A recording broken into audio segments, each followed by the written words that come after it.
Hello and welcome back to Analog Sticks. My name is Rusty and I've got another fun one for you today. This week on the podcast we covered 1994's Super Metroid, and I felt it's fitting to dive into the bosses and mini-bosses of the game and decide which ones I liked the most. Now before we even get into the list, let's get a couple of things straight. If you're a huge fan of this title, you probably know the game better than me. And secondly, these are just my opinions as a guy who has played through the game like twice, so cut me a little slack. I'll be trying to rate these on how much they annoyed me, the atmosphere of the fights, their appearances, and their overall mechanics, but if you disagree with any of my takes, feel free to let me know in the comments. With that out of the way, don't forget to subscribe, and let's get started. Number 11. Here we have the Chorizo Statue. I mean, somebody had to come last, and this is technically the second boss you face. And it's about as simple of a fight as you could ask for.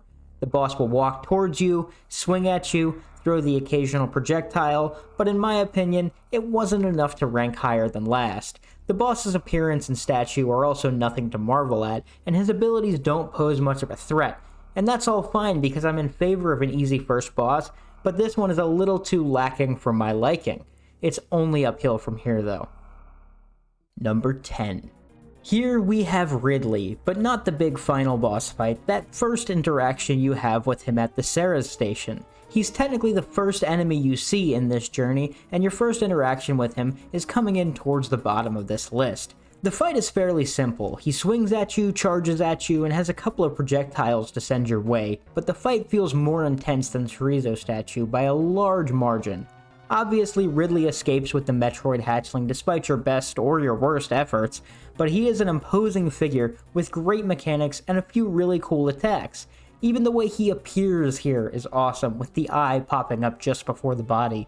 The concept of fighting to protect the hatchling, while meaningless, is awesome to begin the game, but the fact that neither you nor the dragon can die makes the fight a little lame, even though it is really cool. Number 9. Here we have the golden Torizo statue, and this guy feels much like his non-gold adversary from the early game, just much meatier. The attacks are very similar, but this one seems to have a much higher IQ. I guess he's just built different. When you naturally try to blast him away with missiles, you'll quickly realize they aren't doing anything, as the statue is literally just turning sideways to avoid them. If you attempt to use a super missile, you'll be met with the pleasant surprise of it being caught and hurled back at you. With enough super missiles though, you can do a little bit of damage, as it can only hold one at a time, but you're meant to strictly use your charge beam, which is always fun. Unfortunately, the fight still isn't too challenging and just feels pretty annoying and unnecessary to me, but feel free to disagree. Number 8. Rounding out the bottom third of this list, I have Batwoon. This weird-looking squid-esque ghost is found in the middle of the wrecked ship and can be a pain at times, but definitely didn't take me all too long to master. He really only has 2 attacks, and those include throwing flaming blue eyes at you and also just throwing itself at you. That isn't what makes this fight challenging though, that would have to be the way it takes damage. Unlike many other bosses in the game, Batwoon is actually invisible and invincible for most of the fight. Being a ghost and all really does it some favors here, as you can only damage it when it stops moving and opens its one eye. That's all good and well, but I felt this window of vulnerability could be incredibly short at times, leading me to waste a bunch of ammo and just feeling outright slighted. I feel like I was able to emerge victorious after only a handful of attempts though, making it one of the more forgettable fights in my opinion. Number 7. Here we have Crocmire. The large red reptile is a very unique boss fight in this game, as the main mechanic is very different from all the other entries on this list. The room you're in has a spike wall on one end and a lava pit on the other, and if you haven't guessed it already, we're doing some form of shooty space fencing and trying to push the Croc into the pit. The missiles, super missiles, and charge beams don't deal a single bit of damage, but if one of those hits its open mouth, he'll be forced back a little bit. As far as Crocmire's attacks go, they're pretty basic. He'll try and charge forwards from time to time, in addition to swinging its arms at you and shooting some lava balls your way. I felt this fight was a good change of pace, I just wish the difficulty could have been a smidgen higher, as I think I got him into the lava on my first attempt. Number 6. Here we have Batwoon. I think I'm saying that right, but I placed him here strictly because I had fun fighting this boss. The red water snake isn't particularly difficult, but it is a fun fight to partake in. If you've played through Ocarina of Time's Fire Temple, you essentially know what you're up against here. The boss will flail around the stage in a fun pattern before retreating into one of the 4 holes on the backdrop of the stage. Naturally, following this, the boss may poke its head out whack-a-mole style and spit some stuff at you before leaving its hidey hole and dancing around the stage like Shakira. After you've dealt enough damage though, it realizes that whack-a-mole is a kid's game and abandons that strategy to focus more on its dancing. This instantly makes the fight a bit more difficult, as the head, the only weak spot on its body, is now constantly moving around. This slithering attack though, it never feels too challenging to avoid, and doesn't really do too much damage either, making this fight memorable, but not all too difficult. I really just put this one this high because it reminds me of Volvagia. I mean, come on, they even die the same way, look at this. Wow. Number 5. Here we have the Spore Spawn, and this genetically engineered plant feels like the first real boss in the game, at least in my opinion. Let me tell you though, this thing drove me nuts at first, but I was able to quickly master the fight, albeit mostly by curling up and hiding in a corner, and I got the satisfaction I hear many Metroid fans speak of after perfecting and executing a strategy to defeat a boss after it's defeated you so many times. Granted, when I look back I can see that this creature isn't all too much to handle, but I still enjoyed fighting it when I did. As for the actual battle though, the plant is suspended from the ceiling in the room you're in, and swings around in a set pattern and releases spores that slowly fall and can damage you. It has a big exterior shell and is invulnerable until it stops swinging and opens up, revealing its core. Also, the area design works really well for this fight. The background is somewhat dark and the whole room feels leafy to me, so all in all I'd say I enjoyed everything with this one. Number 4. This is where I have Mother Brain. Alright, and I know that you super fans are probably going to start getting frustrated with me if you haven't already, but I wasn't a huge fan of this fight. My main gripes are with the room prior to the actual boss, where I felt I was repeatedly using far too many missiles before I even got to the boss, in an attempt to break these little red things in the wall. Additionally, I understand this is a final fight and the developers wanted it to be a true test of your skill or whatever, but these damn laser donuts and turrets that are constantly shooting at you drove me absolutely insane. I kept accidentally wasting my missiles and super missiles on these stray projectiles if they weren't already just hitting me. Once the fight began though, I must say this is a solid final fight. I mean, Mother Brain really looks threatening in the robot dino chicken form, and it feels like a climax to your epic adventure, but the arena's kind of bland, and I'm over that because the fight feels very fair. The projectiles aren't nearly impossible to dodge, I'm just bad. Well, I mean, except for that one projectile at the end, and the hitbox never feels inconveniently placed. Even though I was running out of ammo because the section leading up to the boss, I was still able to do it with a charge beam without feeling way too inconvenienced.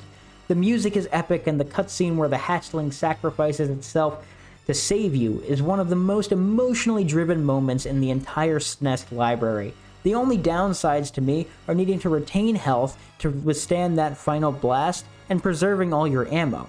If there were just a couple ammo and health refills in this fight, I would definitely rank it a bit higher, if not at the top of the list. But between my lack of bullets and the concept of needing 3 HP to finish the battle has to bring it down a little bit for me.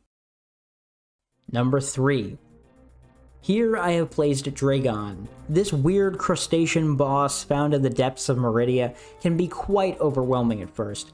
Its attacks are simple enough, it swoops in and out of the arena, then throws gray goo that will slow you down if you touch it, and the boss will try to grab you as soon as you're hit by said goo. In order to damage it, you'll have to shoot the weak point in the abdomen area, and the best way to do that is to get a shot or two in while the boss is swooping past you.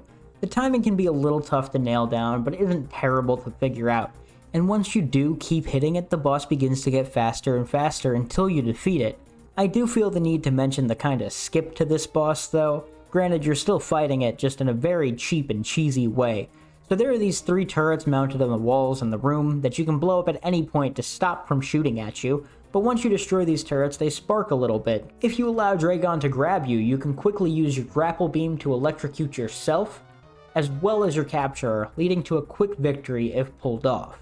But outside of the combat for this fight, there are a few things I really enjoyed here. First off, the goo drops health and ammo. We're back to this. Thank you. So once I got the hang of the fight, it really didn't take me too many tries. The room you fight in isn't anything special, just kind of sand underwater, but I really want to touch on the beginning and end of the fight. When you first enter the room, there are a handful of mini dragons hanging out, and they flee and their mother shows up to take you out. Additionally, once you defeat the boss, these children flock around their mother and caress her in her final moments and deliver her to her grave.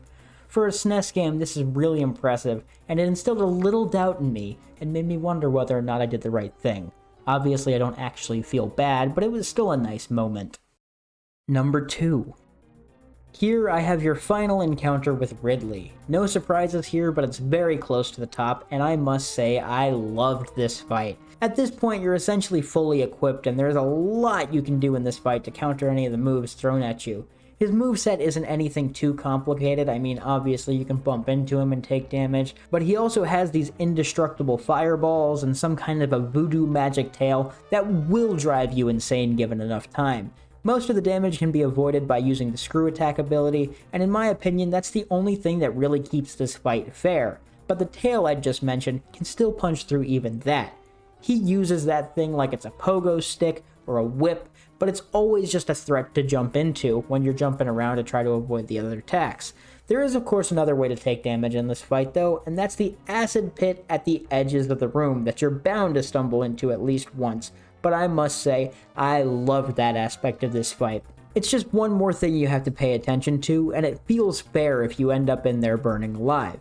As far as actually defeating him though, your whole arsenal will damage him. Missiles, super missiles, charge beams, and yes, even the power bombs hurt Ridley. And after enough practice dodging the tail and the onslaught of attacks, this fight feels phenomenal to finish.